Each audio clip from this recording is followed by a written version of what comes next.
আসসালামু আলাইকুম, welcome back again 100 days GK চ্যালেঞ্জে। সো 100 ডেজ জিকে চ্যালেঞ্জের এই প্রোগ্রামের এপিসোড 2তে সবাইকে ওয়েলকাম করছি। সো এই প্রোগ্রামে আমরা আজকে এপিসোড 2তে আলোচনা করব বাংলাদেশের জাতীয় বিষয়বলি নিয়ে, এবং এটার উপর ক্লাস হচ্ছে আজকে 18 তারিখ আর 19 তারিখ এটার উপর এক্সাম থাকবে। তোমাদের গতকাল ক্লাসের উপর এক্সাম কিন্তু ইতিমধ্যে শুরু হয়েছে। এই ভিডিওর কমেন্টেও দেওয়া থাকবে, আমাদের টেলিগ্রাম চ্যানেলে দেওয়া থাকবে বা ফেসবুকেও দেওয়া থাকবে। সো আশা করছি তোমরা এক্সামগুলো অবশ্যই দিবা। এক্সামগুলো কিন্তু আমাদের একটা ফিক্সড টাইম পরে এই এক্সামগুলো আর দেওয়া যাবে না। সো যতক্ষণ পর্যন্ত মানে এখন ক্লাসটা করে প্রিপারেশন নিয়ে নাও। ওকে, সো আমরা আমাদের বাংলাদেশের জাতীয় বিষয়াবলী নিয়ে আলোচনা করব, বাট তার আগে আমরা একটু আমাদের কোর্স সম্পর্কে জানাই রাখি। জিকে ফুল কোর্সে আমি এটা নিশ্চয়তা দিতে পারি, বাংলাদেশের সবচেয়ে বেশি ফিচার্স বিশিষ্ট কোর্স হচ্ছে বাংলাদেশ আমার জিকে ফুল কোর্স। আমার ফিজিক্স, কেমিস্ট্রি, বায়োলজি এটাকে আমি ছোটো করবো না, আমাদের ফুল কোর্সটাই হচ্ছে বাংলাদেশের সবচেয়ে বেশি ফিচার্স বিশিষ্ট। অ্যান্ড জিকে ফুল কোর্সের মধ্যে আমরা তোমাদেরকে কী দিচ্ছি, ইংলিশ মাস্টার বইটাকে ফুললি লাইভে সলভ করাই দিব ক্লাসে। পাশাপাশি তোমাকে আমি গ্রামার যেন তুমি রিভিশন দিতে পারো খুব দ্রুত, তাই তোমাকে আমি কুইক রিক্যাপ ক্লাস দিব ইংলিশের, যেটা তুমি পেয়ে যাচ্ছ এই কোর্সের মধ্যেই। এবং এখান থেকে মাত্র 5 ঘন্টায় তুমি ফুল গ্রামারটা রিক্যাপ করে ফেলতে পারবা। তারপর ইংলিশের ক্ষেত্রে আমরা মেমোরাইজিং ক্লাস দিচ্ছি, সেই মেমোরাইজিং ক্লাসগুলো দিয়ে তুমি তোমার মেমোরাইজিংয়ের যে স্কিলটা সেটা কিন্তু বাড়াই ফেলতে পারবা। এবং আমরা তোমাদের এই ফুল মাস্টার বইটার উপর পুল কিন্তু দিয়ে দিচ্ছি, টেলিগ্রাম চ্যানেলের পুল। সো সেইটাও তুমি প্র্যাকটিস করতে পারবা। আর জিকের ক্ষেত্রে জিকে কিন্তু আমরা তোমাদের 100 ডেজ জিকে চ্যালেঞ্জ ফ্রি দিচ্ছি, বাট পাশাপাশি আমাদের কিন্তু জিকে লাইভ ক্লাস আছে। আমরা কিন্তু জিকেতে তোমাকে দাগানো বই দিব, অলরেডি দেওয়া আছে আমাদের কোর্সে। সো এরকমভাবে আমরা জিকেতে তোমাদেরকে কি দিব, জিকে কোর্স থেকে আমরা তোমাদেরকে লাস্টের দিকে রিসেন্ট জিকে বুক দিব। সো এই হচ্ছে মোটামুটি আমাদের সার্ভিস। এবং জিকেতে কিন্তু আমাদের টেলিগ্রাম পুল চ্যানেল দেওয়া আছে, যেখানে বিগত বছরের মেডিকেল, ডেন্টাল, বিসিএস, ভার্সিটি এবং সকল চাকরি পরীক্ষার প্রশ্ন কিন্তু দেওয়া আছে। তোমরা চাইলে অবশ্যই প্র্যাকটিস করতে পারো আমাদের জিকে টেলিগ্রাম চ্যানেল থেকে। আর রিসেন্ট জিকের জন্য প্রতিদিন আপডেট থাকার জন্য আমাদের কিন্তু একটা ফ্রি টেলিগ্রাম চ্যানেলও আছে, যেটা নাম হচ্ছে 8 জিনি প্রতিদিন। সো তোমরা সেখান থেকে আপডেটেড থাকতে পারবে ডে টু ডে। সো আমরা মোটামুটি জিকে ফুল কোর্স নিয়ে এই কথাবার্তা। পাশাপাশি তুমি কিন্তু লাস্টে ইন গেম কোর্সটা কিন্তু জিকেই করতে পারছ, জিকে ফুল কোর্সে এই ইন গেম কোর্সটা ফ্রি থাকবে। সো আমরা আগাতে পারি সামনে। এখানে আমাদের জাতীয় পতাকা নিয়ে আলোচনা করা আছে। তো জাতীয় পতাকা এটা কিন্তু আমাদের একটা জাস্ট পতাকা আঁকলাম আর তাতে আমরা অর্জন করে ফেললাম, বিষয়টা ওরকম না। এটা আমাদের একটা পরিশ্রম, আমাদের একটা স্বপ্ন, আমাদের একটা যুদ্ধের বিনিময়ে অর্জিত এই পতাকা। সো এই পতাকাটা সর্বপ্রথম কে আঁকছেন, এটা কিন্তু একটা গুরুত্বপূর্ণ বিষয়। সর্বপ্রথম কিন্তু শিবনারায়ণ দাস আঁকছেন, বাট বর্তমান যে পতাকাটা আছে সেই পতাকার ডিজাইনার হচ্ছেন পটুয়া কামরুল হাসান। সো পটুয়া কামরুল হাসানের নামটা একটু তোমরা তো আশা করি সবাই জানো। এবং পরিচিতি থেকে তুমি জাস্ট আমরা সংবিধান নিয়ে যখন আলোচনা করবো তখন কোন অনুচ্ছেদে কি আছে না আছে সেটা নিয়ে আমরা ডিসক্রাইব করবো। আপাতত তুমি জাস্ট 4-2-তে পতাকা নিয়ে আলোচনা করা আছে, এটা মনে রাখো। ওকে, আচ্ছা, এখন আসো আমরা এই যে পতাকার কথা আসতেছিলাম। সর্বপ্রথম এই মানচিত্র খচিত পতাকার এই যে তোমাকে যদি ছবি দেখাই, এখানে দেখো, এখানে কিন্তু আমাদের এটা হচ্ছে বাংলাদেশের পতাকা। বাইরের দিকে সবুজ, মাঝখানে হচ্ছে লাল। আগে এই লাল পতাকার ভিতরে মানে লালটার ভিতরে আবার বাংলাদেশের মানচিত্র ছিল। তো বাংলাদেশের মানচিত্র থাকার কারণে কি অসুবিধা ছিল, যার কারণে এটা পরবর্তীতে চেঞ্জ করা হলো। বাংলাদেশের পতাকা যখন তুমি দেখবা যে ফ্ল্যাগটা উঠতেছে, তখন এক সাইড থেকে এটা ঠিক আছে বাংলাদেশের পতাকাই বোঝা যাচ্ছে। ধরো ওইটা যদি আমাদের কারেক্ট সাইড হয়, তাহলে ওই সাইড থেকে বাংলাদেশের পতাকাটাই বাংলাদেশের পতাকা হিসেবে লাগবে। বাট যখন এটা উল্টা দিক থেকে দেখা যাবে, তখন কিন্তু বাংলাদেশের পতাকা যা উল্টায় যাবে, তাই না? এটা কিন্তু মিরর হয়ে যাবে। সো এই জন্য বাংলাদেশের পতাকা এটা বিকৃতি ঘটতে পারে পেছন দিক থেকে দেখলে। দ্যাটস ওয়াই আমাদের বাংলাদেশের পতাকা থেকে মানচিত্রটাকে সরাই নেওয়া হয়েছে। অ্যান্ড ভালোই হয়েছে, তাই না? যদি মানচিত্র থাকতো এটার ভিতরে, ছোটোবেলা কিন্তু ক্লাস 1-এ আমরা এই পতাকাটা আঁকতে পারতাম না, যেটার কারণে আমরা ক্লাস 1-এ 10 মার্ক পাইতাম। আচ্ছা, সো 4-2 নম্বর অনুচ্ছেদের মধ্যে এটা লেখা আছে। অ্যান্ড এখান থেকে হচ্ছে শিবনারায়ণ দাসের এই পতাকাটা তিনি সর্বপ্রথম কবে আঁকছিলেন, এই পতাকাটা সর্বপ্রথম ডিজাইন করছিলেন 6 জুন 1970, 6 জুন 1970। এবং 12 জানুয়ারি 1972 বাংলাদেশের পতাকা থেকে মানচিত্রটা সরিয়ে ফেলা হয়। ওকে, 12 জানুয়ারি 1972, এটা কবে কথা, যখন বঙ্গবন্ধু তিনি 10 তারিখ তো বাংলাদেশে প্রবেশ করেন। সো এটা তার প্রত্যাবর্তন দিবস ছিল। এরপরে 11 তারিখ তিনি দায়িত্ব ক্ষমতা নিলেন। 12 তারিখ থেকে তিনি বাংলাদেশের প্রধানমন্ত্রী হয়ে গেলেন। অ্যান্ড তারপর থেকে এই যে 12 তারিখ যেদিন উনি প্রধানমন্ত্রী ক্ষমতা গ্রহণ করেন, ওই দিন থেকেই 12 জানুয়ারি 1972 বাংলাদেশের পতাকা থেকে মানচিত্রটা সরাই ফেলা হয়। ওকে, ফাইন। এরপর আসো এই পতাকা নিয়ে আমরা কিন্তু আরও অনেক কিছু পড়বো। যেমন 6 জুন 1970 সালে এটা সর্বপ্রথম গ্রাফিক্স ডিজাইন কেন বলতেছি, ডিজাইন হয়েছে। ডিজাইনের পরে এখানে 2 মার্চ 1971 সালে ঢাকা বিশ্ববিদ্যালয়ের বটতলায় ডাকসুর ভিপি আসম আব্দুর রব, ইনি সর্বপ্রথম, তিনি তখন ডাকসুর ভিপি ছিলেন, মানে ভাইস কি বলে ভিপি অর্থাৎ সহসভাপতি। তাহলে সভাপতিকে, ডাকসুর যিনি ভিসি ওনাকেই বলা হয় ডাকসুর প্রেসিডেন্ট, আর ডাকসুর ভিপি হয়ে থাকে নির্বাচিত, অর্থাৎ স্টুডেন্টদের দ্বারা নির্বাচিত হয়ে থাকে ভিপি পদটা। আর প্রেসিডেন্ট যে পদটা আছে সেই পদটা সরাসরি ভার্সিটির যিনি ভাইস চ্যান্সেলর থাকেন উনি ওই পদটার অধিকারী হয়ে থাকেন। এখন বলতে পারো যে ভাই মানে ঢাকা বিশ্ববিদ্যালয়ের কথা যদি বলি তাহলে ঢাকা বিশ্ববিদ্যালয়ের ভাইস চ্যান্সেলর হতে পারে, তাহলে চ্যান্সেলর হয়ে থাকেন রাষ্ট্রপতি, আর ভাইস চ্যান্সেলর হয়ে থাকেন বিশ্ববিদ্যালয়ের যিনি হচ্ছে তোমার প্রধান আর কি, অর্থাৎ ভিসি, ভাইস চ্যান্সেলর হয়ে থাকেন রাষ্ট্রপতি। আর ডাকসুর ক্ষেত্রে ভিপি হচ্ছে প্রধান পোস্ট, যেটা হচ্ছে স্টুডেন্টরা নির্বাচিত করে, আর প্রেসিডেন্ট হয়ে থাকেন সরাসরি ভাইস চ্যান্সেলর যিনি উনি। ওকে, সো আমরা হচ্ছে এখান থেকে মোটামুটি বুঝতে পারলাম। এই আলোচনা গেল 2 মার্চের কথা। সো জাতীয় পতাকা রূপে গ্রহণ করা হয় কবে? 1972 সালের 17 জানুয়ারি। তো বর্তমান যে পতাকাটা আছে সেটা 1972 সালের 17 জানুয়ারি গ্রহণ করা হয়। তাহলে 12 জানুয়ারি থেকে 12 জানুয়ারি তারিখে এই মানচিত্রটা সরাই নেওয়া হয়। কামরুল হাসান জাস্ট এখান থেকে পতাকাটা সরানোর পরে যেটা মানে লাল সবুজের পতাকা, সেই পতাকাটা হচ্ছে আমাদের 17 জানুয়ারিতে আমাদের দেশে সরকারিভাবে গৃহীত করা হয়। তো আশা করি বুঝতে পারছো পতাকা সম্পর্কে। এবং এটা তো আমরা জানি ছোটবেলা থেকে ক্লাস 1 থেকে আঁকতেছি, 10:6 মাপে আমরা মাপি। ওকে, তারপর হচ্ছে দেখো জাতীয় পতাকা। এখান থেকে বিদেশি মিশনে সর্বপ্রথম এই বাংলাদেশের পতাকা উত্তোলন করা হয় 1971 সালের 18 এপ্রিল। এখানে বেশ কয়েকটা সংখ্যা আছে, একটা হচ্ছে 2 তারিখ, একটা হলো 3 তারিখ, একটা হলো 23 তারিখ এবং আরেকটা হলো 18 তারিখ। এই 2 মার্চ, 3 মার্চ, 23 মার্চ এবং 18 মার্চ। দেখো 2 মার্চ কি হয়েছে, সর্বপ্রথম পতাকা উত্তোলন করা হয়, ফাইন। 3 তারিখ কি হয়েছে, জাতীয় সঙ্গীতের সাথে জাতীয় পতাকা উত্তোলন করা হয়, ফাইন।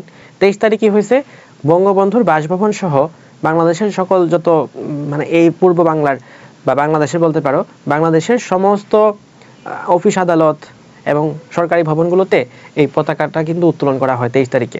এবং 18 তারিখে অর্থাৎ 18 এপ্রিল মাসে, এপ্রিলের 18 তারিখে বিদেশি যে মিশনগুলো ছিল, বিদেশি মিশনের মধ্যে সর্বপ্রথম বাংলাদেশের পতাকা উত্তোলন করা হয়। তো সংখ্যাগুলো তোমার মনে রাখার জন্য খুবই সহজ। 2 এর পরে 3 আসে, 2 আর 3 মিলে 23, 23 থেকে 2 আর 3 যোগ করলে হয় 5, 23 থেকে 5 বাদ দিলে হয় 18। তো আশা করি তোমরা পতাকাটা মনে রাখতে পারবে খুব সহজেই। এরপরে যাবো আমরা নেক্সটে জাতীয় প্রতীক সম্পর্কে। আশা করি আমরা জাতীয় প্রতীকটা দেখছি। জাতীয় প্রতীক না দেখলে তুমি তোমার কয়েনটার কথা চিন্তা করতে পারো, একটা 5 টাকার নোট নাও, সেখানে কিন্তু জাতীয় প্রতীকটা দেওয়া আছে। সো এবার আসো জাতীয় প্রতীকের পরিচিতি। এটা সম্পর্কে সংবিধানের 4-3 অনুচ্ছেদে লেখা আছে। তাহলে 4-2 মধ্যে কিন্তু আমরা ইতিমধ্যে পড়লাম কি পতাকা, 4-3 মধ্যে আছে জাতীয় প্রতীক। সো এখান থেকে হচ্ছে কোথায় কি আছে না আছে দেখো, এখানে ধানের শীষ আছে, এখানে শাপলা আছে এবং পাট গাছের 3টা পরস্পর সংযুক্ত পাতা আছে। সো পাট, ধান এবং শাপলা, এই হচ্ছে আমাদের মোটামুটি আমাদের এই জাতীয় প্রতীকের মধ্যে কি কি গুরুত্বপূর্ণ জিনিস আছে। সো এটা নিয়ে কিন্তু রিসেন্ট নির্বাচনের সময় একটু কথা হয়েছিল। এনসিপি নামে একটা দল আছে, আশা করি তোমরা জানো। সো এনসিপির যখন জাতীয় প্রতীক নির্ধারণ করা হয়, মানে এনসিপির প্রতীক আর কি, এনসিপির মার্কা, সো এটা তখন বলা হয় যে তারা শাপলা মার্কাটা চাইছিল। তখন নির্বাচন কমিশন থেকে বলা হয় যে শাপলা যেহেতু আমাদের জাতীয় প্রতীকের মধ্যে আছে, দ্যাটস ওয়াই এই প্রতীকটা কিন্তু নেওয়াটা ভ্যালিড হবে না। তখন এনসিপির পক্ষ থেকে পাল্টা যুক্তি ছিল যে ধানের শীষ, এই ধানের শীষও কিন্তু আমাদের বিএনপির প্রতীক বা মার্কা। তো ধানের শীষ যেহেতু আছে, শাপলা ওয়াই নট, এই নিয়ে হচ্ছে অনেকদিন অনেক গ্যাঞ্জাম ছিল। পরবর্তীতে এনসিপি এবং সরকার বা যারা নির্বাচন কমিশনে ছিল উভয়ের পক্ষে সমঝোতায় শাপলা কলি হিসাবে এনসিপির প্রতীকটা নির্ধারণ করা হয়েছে। ওইটা আলোচনার বিষয় না বা তোমার পরীক্ষায় আসবে না, এটা জাস্ট জানার জন্য বললাম যে শাপলা এবং ধানের শীষ, তাহলে এইভাবে তোমার মনে থাকবে শাপলা ধানের শীষ, এই দুইটা জিনিস থাকতেছে, সাথে হচ্ছে পাট থাকবে। এরপর আসি শাপলার নকশাকার কে ছিলেন, মোহাম্মদ ইদ্রিস, এবং ধানের শীষের নকশাকার কে ছিলেন, শামসুল আলম। আচ্ছা ঠিক আছে, দুইটার একটাও আসার চান্স নাই বললেই চলে, আসবে যেটা সেটা হচ্ছে এটার ডিজাইনারও ছিলেন আমাদের পটুয়া কামরুল হাসান। তো আগেরটারও পটুয়া কামরুল হাসান জাতীয় পতাকা, এবার আসো জাতীয় প্রতীক, সেটা হচ্ছে পটুয়া কামরুল হাসান, ফাইন। প্রতীকটা মন্ত্রিসভায় অনুমোদিত হয় 28 ফেব্রুয়ারি 1972, খুবই গুরুত্বপূর্ণ। এটা কিন্তু খুব বেশি একটা ইনফো তুমি পাবা না সব জায়গায়। সো এটা মন্ত্রিসভায় অনুমোদিত হয় 28 ফেব্রুয়ারি 1972, ফাইন। এরপর আসবো জাতীয় রাষ্ট্রীয় মনোগ্রাম। এই রাষ্ট্রীয় মনোগ্রাম কে ডিজাইন করেন, এটা কিন্তু আসে এ.এন.এ সাহা। সো এটা পরীক্ষায় এটা আসে, ওনার ফুল মিনিং হচ্ছে নিত্যানন্দ সাহা, যদিও ওইটার পরীক্ষায় আমি কখনো দেখি নাই, এ.এন.এ সাহাটাই পরীক্ষায় বেশি আছে। তারপর এখান থেকে বর্ণনা, তো এখানে তুমি দেখতে পারতেছো আমাদের বাংলাদেশের রাষ্ট্রীয় মনোগ্রাম, তুমি চাইলেই সব জায়গাতে এটা ইউজ করতে পারবে না, সরকারি দাপ্তরিক কাজগুলোতে আমরা মানে এই মনোগ্রামটা ইউজ করতে দেখি। ওকে ফাইন, নেক্সটে আসবো বাংলাদেশের জাতীয় সংসদ ভবন।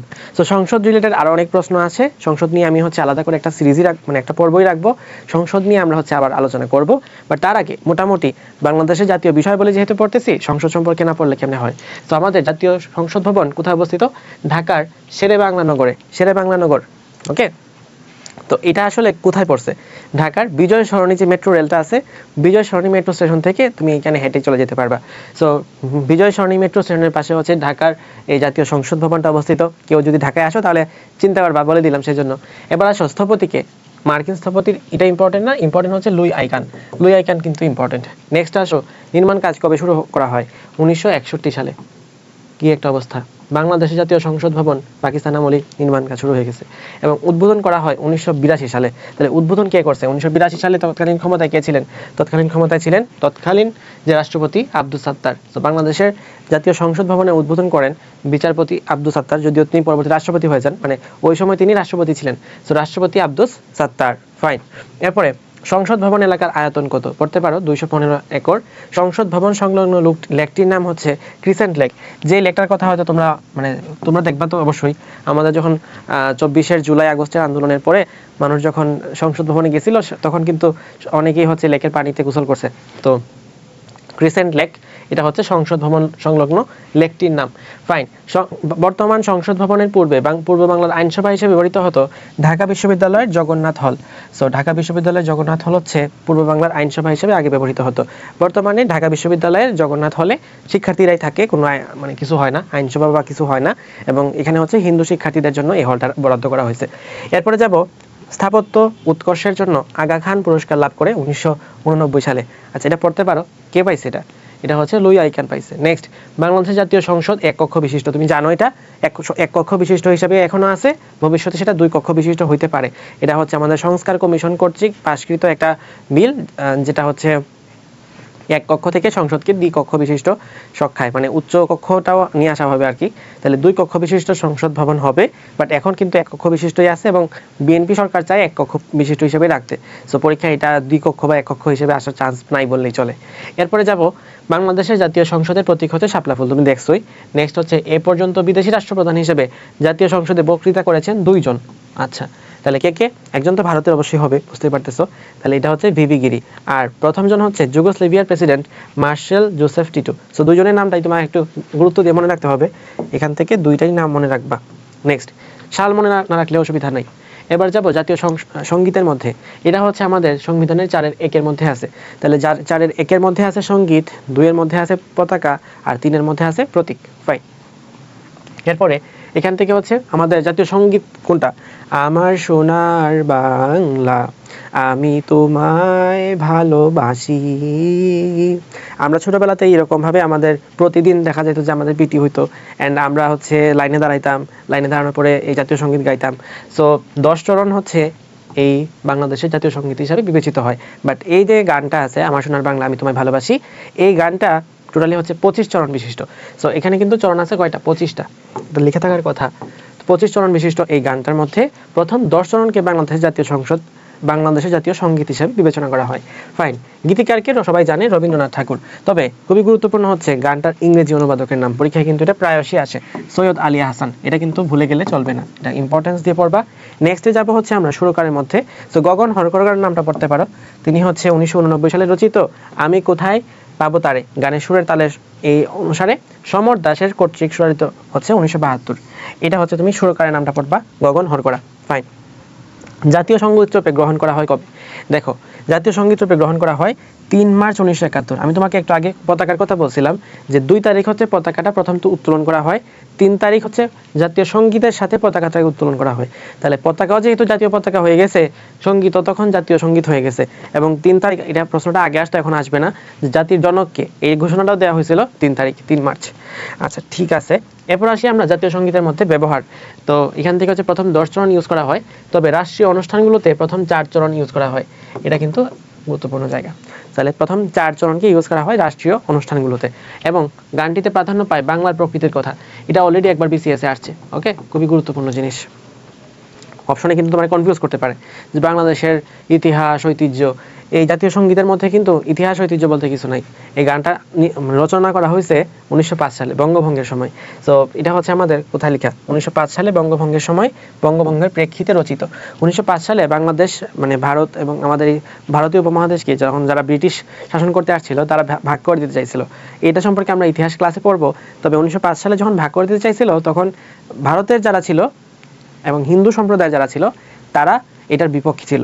তবে মুসলিম এবং যারা হচ্ছে ধরো এই বাংলার অর্থাৎ ঢাকা বাংলার যারা ছিল তারা এটার পক্ষে ছিল, বঙ্গভঙ্গের পক্ষে ছিল। পরবর্তীতে হিন্দুদের আন্দোলন, স্বদেশী আন্দোলন, বিভিন্ন আন্দোলনের প্রেক্ষিতে পরবর্তীতে 1911 সালে বঙ্গভঙ্গটাকে রদ করা হয়। সো 1905 সালের পরবর্তীতে 1906 সালে কিন্তু মুসলিম লীগ নামে দলটারও প্রতিষ্ঠা করা হয়। মুসলমানদের আন্দোলন বা মুসলমানদের দাবির যে প্রেক্ষিতে মুসলিম লীগটা প্রতিষ্ঠা করা হয়। আচ্ছা, সো আমরা হচ্ছে 1905 সালের কথা বললাম, বঙ্গভঙ্গের প্রেক্ষিতে এটা রচিত গেল। 1905 সালে প্রথম সঞ্জীবনী পত্রিকায়, আচ্ছা এটা লাগবে না, বঙ্গদর্শনের নামটা ইম্পর্টেন্ট, বঙ্গদর্শন পত্রিকায় প্রকাশিত হয়েছিল, এটা ইম্পর্টেন্ট, ঠিক আছে। আর রবীন্দ্রনাথের গানটা কোন গ্রন্থে অবস্থিত, কোন গ্রন্থে আছে? গীত বিতান গ্রন্থের মধ্যে আছে। সো মানে ধরো সঙ্গীত টঙ্গীত থেকে কিন্তু প্রশ্ন বিগত বছরে বহুতবার অনেক কিছুই আসছে, যেমন এই বঙ্গদর্শনের কথা আসছে, গীত বিতান গ্রন্থের কথা আসছে, ইভেন সরল বিতান যে আসবে না তার তো কোনো গ্যারান্টি নাই, এটাও আসতে পারে। আর আমরা আগেই বলছি যেটা 25 চরণ বিশিষ্ট ছিল, বর্তমানে 10 চরণকে বাংলাদেশের জাতীয় সঙ্গীত হিসেবে বিবেচনা করা হয়, আর প্রথম 4 চরণকে ইউজ করা হয় কি হিসেবে? রাষ্ট্রীয় কোনো অনুষ্ঠানে, রাষ্ট্রীয় কোনো ফাংশনের ক্ষেত্রে এই প্রথম 4 চরণকেই বাজানো হয়।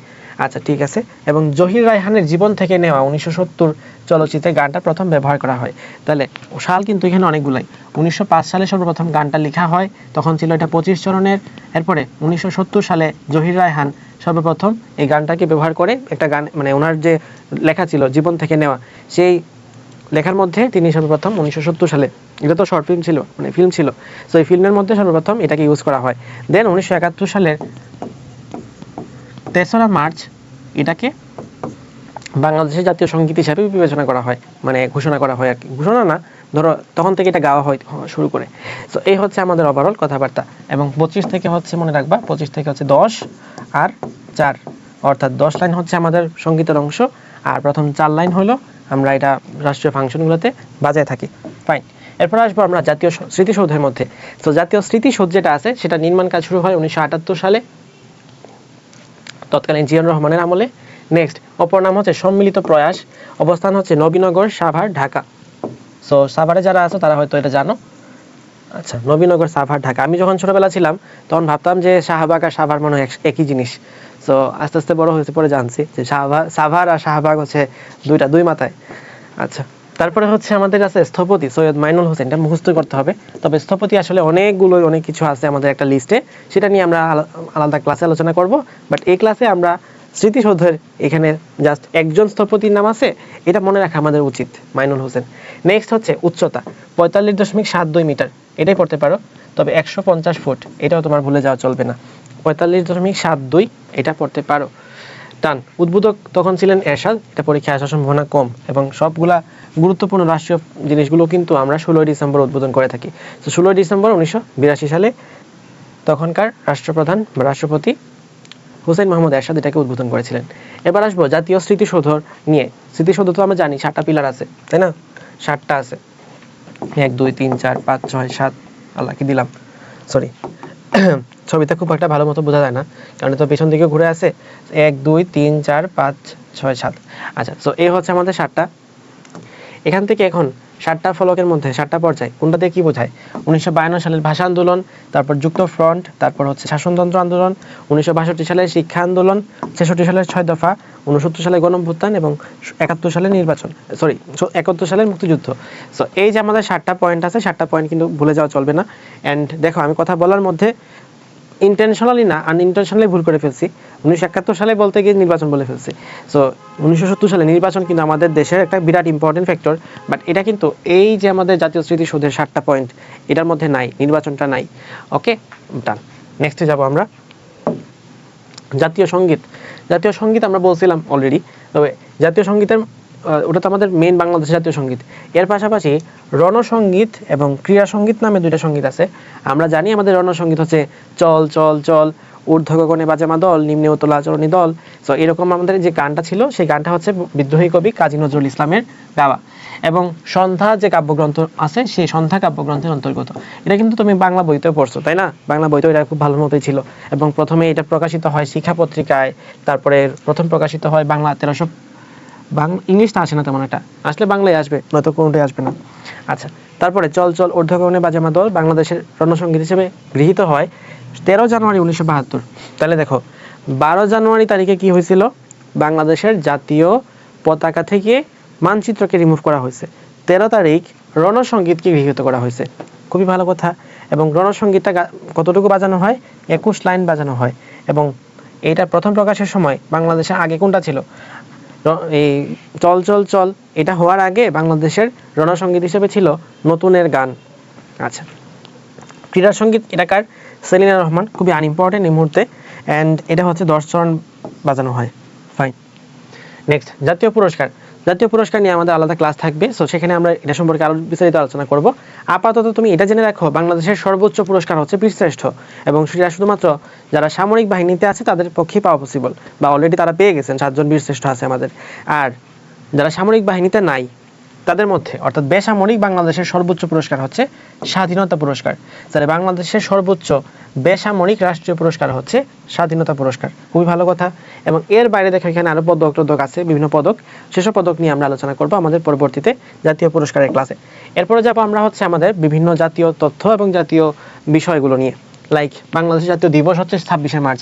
আমরা সবাই জানি যে আমাদের জাতীয় দিবস না, স্বাধীনতা দিবস হচ্ছে 26শে মার্চ, কিন্তু জাতীয় দিবস যে 26শে মার্চ এটা আমরা অনেকে বলতে পারি না। ভাষা হচ্ছে বাংলা, সবাই জানি। বন, সুন্দরবন, বিমানবন্দর, শাহজালাল আন্তর্জাতিক বিমানবন্দর, ফুল ফল, পাখি, মাছ, পশু, এগুলো সবাই জানি মোটামুটি। গ্রন্থাগার এটা লাগবে না। এরপরে যাবো আমরা হচ্ছে উৎসবের মধ্যে। উৎসব, বীর, সংবাদ সংস্থা, এগুলো কোনটাই আসার মতো না, বাট স্লাইডে দিয়ে রাখছি যেন তোমরা হচ্ছে কেউ যদি চাও তাহলে দেখতে পারো আর কি, রিভিশন দিতে পারো, বা কোনো বই যেন বাদ না থাকে। তো আমরা আমাদের স্লাইডের মধ্যে সব বইয়ের সব তথ্যই ইনক্লুড করার চেষ্টা করতেছি। অ্যান্ড এখান থেকে হচ্ছে তোমাদের মোটামুটি আশা করি সবগুলোই পারবা।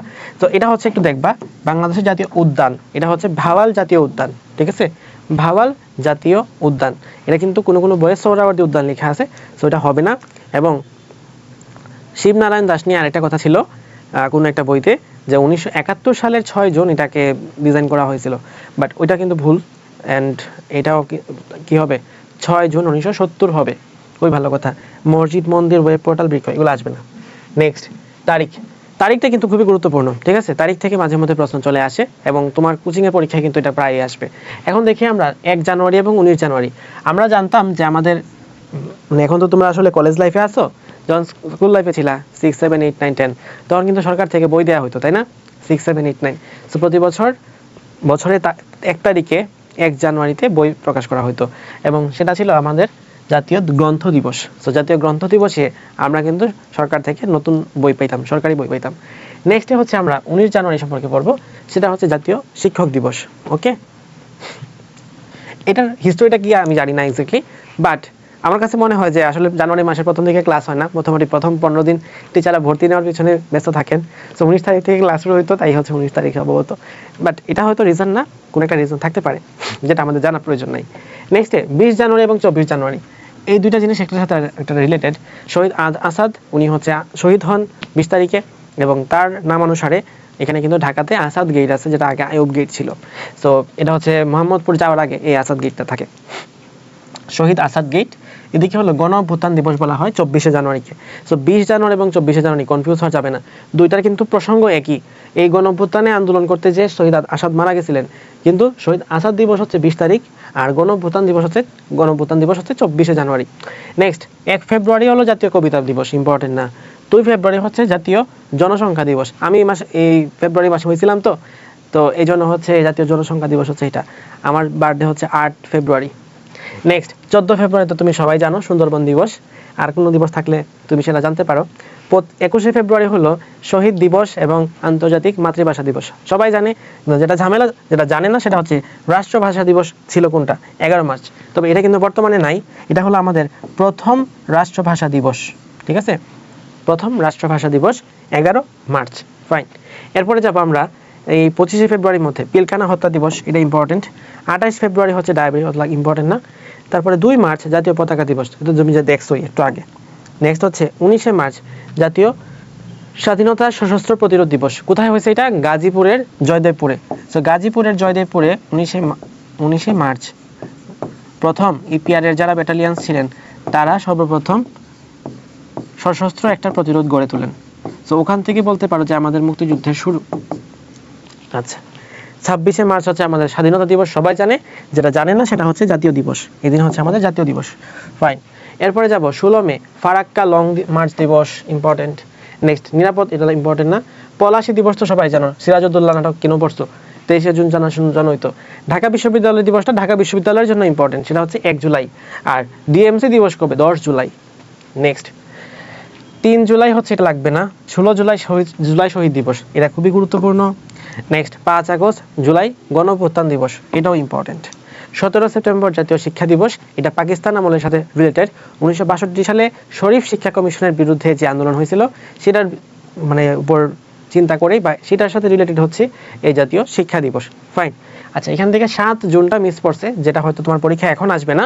7 জুন হচ্ছে 6 দফা দিবস, ঠিক আছে? তবে এটার 6 দফা সর্বপ্রথম উত্থাপিত হয় কবে? 5 ফেব্রুয়ারি। 5 ফেব্রুয়ারি উত্থাপিত হয়। 23শে মার্চ সর্বপ্রথম আনুষ্ঠানিকভাবে উত্থাপিত হয়। আর 7 জুন 6 দফা দিবস হিসাবে পালিত হয়। তবে 6 দফা দিবস এখন সামনের পরীক্ষাগুলোতে আসার সম্ভাবনা কম। 24শে সেপ্টেম্বর এটা আসবে না। 16 অক্টোবর বঙ্গভঙ্গ দিবস, আচ্ছা এটা এতটা ইম্পর্টেন্ট না। 22শে অক্টোবর জাতীয় নিরাপদ সড়ক দিবস, এটা পড়তে পারো। যদিও এটা ইম্পর্টেন্ট না, বাট স্টিল এটা হচ্ছে কাইন্ড অফ, ধরো যারা পূর্ববর্তী সরকার ছিল সেই ফেসিস্ট সরকারের এগেনস্টে বাংলাদেশে আপামর মানুষের একটা আন্দোলন।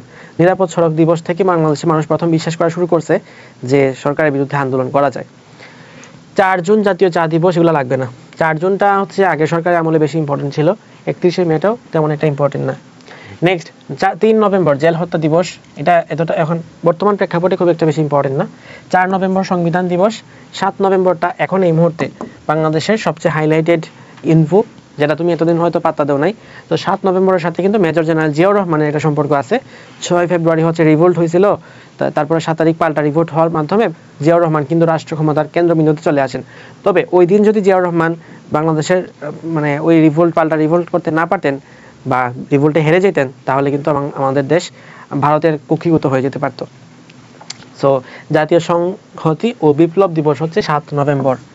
10 নভেম্বর জাতীয় শহীদ নূর হোসেন দিবস, এইটাও আমাদের খুবই গুরুত্বপূর্ণ। তো শহীদ নূর হোসেন দিবস, এটা কোন আন্দোলনের কথা? এরশাদ বিরোধী আন্দোলনের এই টপিক থেকে আসছে। তো 10 নভেম্বর সম্ভবত 1990 সালে শহীদ নূর হোসেন মারা যান, শহীদ হন। নেক্সট 15 নভেম্বর জাতীয় কৃষি দিবস, যেহেতু এটা পয়লা অগ্রহায়ণ তাই। 21 নভেম্বর হচ্ছে সশস্ত্র বাহিনী দিবস। এই দিন যৌথ বাহিনী গঠিত হয়, মুক্তি বাহিনী এবং মিত্র বাহিনীর সম্মিলনে যৌথ বাহিনী গঠিত হয় 21 নভেম্বর। 30 নভেম্বর আয়কর দিবস। তবে এটা তুমি কোথাও 15 সেপ্টেম্বর হিসেবে আনসার পাবা। 15 সেপ্টেম্বর হিসেবে যদি আনসার পাও বা কোনো অপশনে পাও, কেটে দিবা। 30 নভেম্বর হচ্ছে আনসার। ফাইন। 1 ডিসেম্বর হচ্ছে মুক্তিযোদ্ধা দিবস। ওকে। 6 ডিসেম্বর হচ্ছে স্বৈরাচার পতন দিবস। প্রথম আমাদের দেশ, আচ্ছা 6 ডিসেম্বর বুঝছি। 6 ডিসেম্বরটা আসছে কোথা থেকে? এরশাদ বিরোধী আন্দোলন থেকে। সো 6 ডিসেম্বর তিনি পদত্যাগ করেন, তাই হচ্ছে স্বৈরাচার পতন দিবস হিসেবে পালন করা হয় 6 ডিসেম্বর। এটা কিন্তু ম্যাক্সিমামে ভুল করার কথা, বুঝছো? তারপরে বেগম রোকেয়াটা পড়তে পারো, অতটা ইম্পর্টেন্ট না। তোমাদের অ্যাডমিশন টাইমে ওইটা কাছাকাছি তারিখ, তো ধরো 12 ডিসেম্বর যদি পরীক্ষা হয় বা 4 ডিসেম্বর যদি পরীক্ষা হয়, তখন তো এটা একটা কাছাকাছি টাইমের পরীক্ষা। 14 ডিসেম্বর এবং 16 ডিসেম্বরের তারিখটা আশা করি সবাই জানে। এরপরে আরও কিছু গুরুত্বপূর্ণ দিবসসমূহ, এটা আমি আরেকটা বই থেকে নিয়েছিলাম। যেমন এখান থেকে 18 ফেব্রুয়ারিটা পড়বা, শহীদ জোহা দিবস। এবং এখান থেকে আর কিছু কি পড়ার আছে? 1 জুলাই পড়ছো। 5 আগস্ট গণঅভ্যুত্থান দিবস পড়ছি। 9 আগস্ট লাগবে না। 3 নভেম্বর জেল হত্যা দিবস পড়ছো। 15 নভেম্বর কৃষি দিবস পড়ছো। ফাইন। এদিক থেকে আমাদের আর তো কিছু নাই। সো এই হচ্ছে আমাদের মোটামুটি এই জাতীয় বিষয়াবলী থেকে সব কিছু। আশা করছি তোমাদের এই 100 ডেজ জিকে প্রিপারেশনের ডে 1 থেকে শুরু করছিলা যেরকমভাবে 100 ডেজে তুমি পৌঁছাবা এবং উইথাউট এনি ইন্টারাপশন। অবশ্যই সবগুলা ক্লাস করবা এবং সবগুলা ক্লাস যদি কেউ করতে পারে, এই গ্যারান্টি আমি তাকে দিতে পারি যে তোমার জিকে প্রিপারেশন 100তে 100 হবে। জিকে প্রিপারেশন 100তে 100 হবে, তবে 10এ 10 পাবা এটা আমি কিন্তু বলি নাই, কারণ জিকেতে 10এ 10 পাওয়া যায় না, হাইয়েস্ট মার্কটা পাওয়া যায়। 9 পাইতে পারবা, 8 পাইতে পারবা। আর যদি লাকি থাকে, কপাল সবকিছু বেটে বলে মিলে যায়, তাহলে 10এ 10 ইনশাল্লাহ তুমি অ্যাচিভ করতে পারো। তো সবার জন্য শুভকামনা থাকলো, পরবর্তী এপিসোডের অপেক্ষায় থাকো সবার জন্য। সবাই এই চ্যানেলটাকে সাবস্ক্রাইব এবং পেজে লাইক দিয়ে নিবে অবশ্যই। আল্লাহ হাফেজ, আসসালামু আলাইকুম।